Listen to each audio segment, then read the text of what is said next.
जय हिंद दोस्तों, वंदे मातरम, भारत माता की जय। मैं आपका अपना मोहंती यादव और आप देख रहे हैं एन इंडियन अपडेट। दोस्तों, आज के अपडेट में हम बात करेंगे अपने फाइटर जेट तेजस के क्रैश के बारे में और पाकिस्तानियों की खुशी के बारे में, GF-17 के बारे में और इन सब चीज़ों के बारे में बात करने से पहले अनुरोध है कि आप वीडियो को पूरा देखें, लाइक सब्सक्राइब भी कर लें और वीडियो के साथ जुड़े रहें दोस्तों। खैर, ज़्यादा बातें नहीं करेंगे, अब चलते हैं हम आगे। हेलो दोस्तों, जब से दुबई एयर शो में हमारा तेजस विमान क्रैश हुआ है ना, तब से पाकिस्तानी कार्टून बहुत खुश हैं, बहुत उछल कूद मचा रहे हैं। और वैसे भी दोस्तों, उनका उछल कूद मचाना बनता भी है, क्योंकि उनकी एयरफोर्स, उनकी सेना तो उन्हें खुश होने का मौका नहीं देती। इस बार हमारे प्लेन के क्रैश होने के चलते कुछ खुश हो लें। खैर दोस्तों, अगर खुशी के पल कुछ ख़त्म हो गए हों तो मैं बताता हूँ उनकी औकात। उनके पास एक बड़ा विमान है GF-17, जिसने पहली बार उड़ान भरी थी 25 अगस्त 2003 को। चाइनीज मेड विमान है वो, और उसके हालात में आज आपको बताऊंगा दोस्तों। उससे पहले हम तेजस के बारे में कुछ बात कर लेते हैं दोस्तों। तेजस विमान 1 जुलाई 2016 को पहली बार भारतीय वायुसेना में 45वीं फ्लाइंग स्क्वाड्रन यानी कि फ्लाइंग डैगर्स के रूप में शामिल हुआ था। स्वदेशी हल्का लड़ाकू विमान है, दुनिया में अपनी तरह का बड़ा शानदार विमान है। पहली बार उड़ान भरी थी 4 जनवरी 2001 को बेंगलुरु में HAL के एयरफील्ड से, और अब तक लगभग 36,000 घंटों की उड़ान भर चुका है। नवंबर 2025 में क्रैश होने से पहले तक टोटल उड़ानें 10,000 से ज़्यादा भरी हैं इसने। जबकि वहीं पाकिस्तानी GF-17 जो कि चाइनीज मेड है, आजकल पाकिस्तान उसकी असेंबलिंग करता है अपने यहाँ पे। चाइना से कल पुर्जे आ जाते हैं और पाकिस्तान अपने यहाँ असेंबली कर चुका है या करता है। अभी तक सिर्फ 19,000 घंटों की उड़ान भरी है उसने 2010 में पाकिस्तानी एयरफोर्स में शामिल होने के बाद। यानी कि पिछले 15 सालों में सिर्फ 19,000 घंटे और हमारे पिछले 9 सालों में 36,000 घंटे। ये तो दोनों एयरफोर्स की काबिलियत का और दोनों जहाज़ों की काबिलियत का लेवल है दोस्तों। अब इतनी उड़ान घंटे के बाद में GF-17 का क्रैश होने का रेशियो क्या है वो मैं बताता हूँ आपको। GF-17 दोस्तों अब तक क्रैश हो चुका है ऑफिशियली 6 बार और अनऑफिशियली क्रैश हो चुका है 8 बार। इस साल पाकिस्तान के पंजाब प्रांत में भी एक विमान दुर्घटनाग्रस्त हुआ था और वो भी GF-17 ही था अनऑफिशियली सूत्रों के हिसाब से। जबकि पाकिस्तान ने बताया था वह उसका मिराज V रोज विमान है, और अपनी बात को सही साबित करने के लिए पहले कभी कोई मिराज V रोज विमान क्रैश हुआ था उसके वीडियो प्रसारित किए गए थे, उसके मलबे दिखाए गए थे, ताकि दुनिया को लगे कि GF-17 क्रैश नहीं हुआ है। नहीं तो चाइनीज GF-17 की बैंड बज जानी थी पूरी दुनिया में। खैर, धोखा देने की कला तो हमारे पाकिस्तानी भाई जानते ही हैं अच्छी तरह से, क्योंकि यह देश बना ही एक तरह के धोखे से है। अब दोस्तों बताता हूं कि GF-17 ये विमान क्रैश क्यों होता है। एक तो इसकी मेटल फिटिंग बहुत अच्छी नहीं है, यानी कि इसके विमान के एयर फ्रेम में जो मेटल लगी है ना, वो अच्छी क्वालिटी की नहीं है। दूसरा, इसमें इंजन जो लगाते हैं ना, वो रशियन RD-93 इंजन लगाते हैं, जिसका इंजन भी अच्छा नहीं है और स्पेयर पार्ट्स की भी इसकी भारी कमी है। और तीसरा बहुत बड़ा कारण है कि इस एयरक्राफ्ट में टेक्निकल गड़बड़ियाँ बहुत ज़्यादा हैं। कई बार इसके रिलायबिलिटी और मेंटेनेंस को लेकर सवाल उठ चुके हैं दोस्तों। मतलब ग्राउंड में बहुत शानदार विमान नहीं है, लेकिन पाकिस्तानी हैं, दूसरे के दुख में ज़्यादा खुश होते हैं, और वो हो भी रहे हैं। हो भी क्यों ना, क्योंकि उन पर यही काम अच्छे से आता है। और छुपाने का बहुत बड़ा कारण क्या है कि अगर पाकिस्तान इन दुर्घटनाओं को ना छुपाए तो इस विमान की सुरक्षा पर लगातार सवाल खड़े होंगे, और दुनिया में जिन देशों को बेचने की कोशिश चाइना करता है इस विमान को, या पाकिस्तान करता है इस विमान को बेचने की कोशिश, वो कोशिश भी शुरू होने से पहले ही ख़त्म हो जाएंगी। मतलब गंदी सोच है हमारे पड़ोसियों की। और इतना सब करने के बाद भी अभी भी दुनिया में 3 ही देशों ने इस विमान को खरीदा है।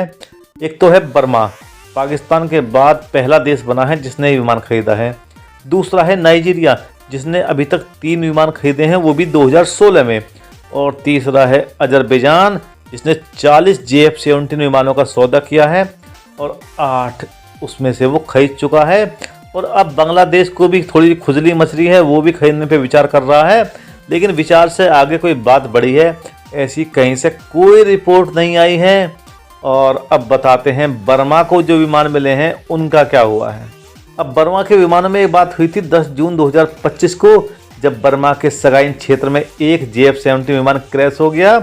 और बताया जाता है उस विमान को क्रैश किया था म्यांमार की पीपुल्स लिबरेशन आर्मी ने अपने मशीन गन से ही मार गिराया था।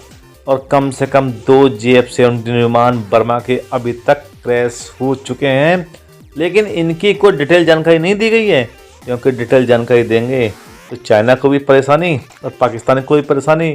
कोई क्यों खरीदेगा इन फालतू से विमानों को। बर्मा ने दोस्तों 16 विमानों का सौदा किया था, उसमें से उनको 11 मिल भी गए और ज़्यादातर विमान ग्राउंडेड ही हैं अभी तक भी टेक्निकल समस्याओं के चलते। मतलब कि बर्मा से पैसे भी ले लिए और चाइनीज़ माल पकड़ा दिया दोस्तों। और चाइनीज़ माल कितना चलता है वो विमान बता ही रहे हैं और आप तो जानते ही हैं।